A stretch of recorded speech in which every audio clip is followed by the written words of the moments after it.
লগ্ন ভাব বা অ্যাসেন্ডেন্ট থেকে একজন জাতক কিংবা জাতিকার শরীর ও স্বাস্থ্য জাজ করা হয়ে থাকে। লগ্ন ভাবে যদি কারোর শুভ গ্রহ থাকে, দেখা গেছে সেই সব জাতকদের শরীর ও স্বাস্থ্য খুব সুস্থ এবং স্বাভাবিক থাকে। কিন্তু লগ্ন ভাবে কারোর যদি অশুভ গ্রহ থাকে, কারোর যদি নিচস্থ গ্রহ থাকে, কিংবা লগ্ন ভাবে কারোর যদি শনি মঙ্গল থাকে, কিংবা রবি শনি থাকে, কিংবা শনি চন্দ্র বিষ যোগ থাকে, তাহলে দেখা গেছে সেই সব জাতকদের শরীর নিয়ে প্রচুর ভোগান্তি হয়। এই রকম যদি আপনাদের কারোর ন্যাটাল চার্টে থাকে, তাহলে অবশ্যই করে শিবরাত্রির দিন, মানে 15ই ফেব্রুয়ারি 2026 বিকেল 5টা 15 থেকে পরের দিন মানে 16ই ফেব্রুয়ারি বিকেল 5:30টার মধ্যে এই ক্রিয়াটি অবশ্যই করে করুন।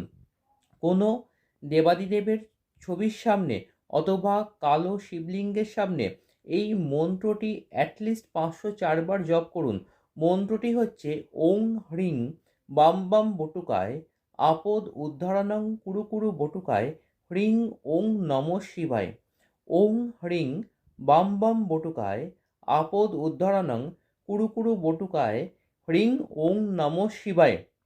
এই জপটি করুন, দেখুন শারীরিক যে সমস্যা সেটা অনেকাংশে কমে গেছে।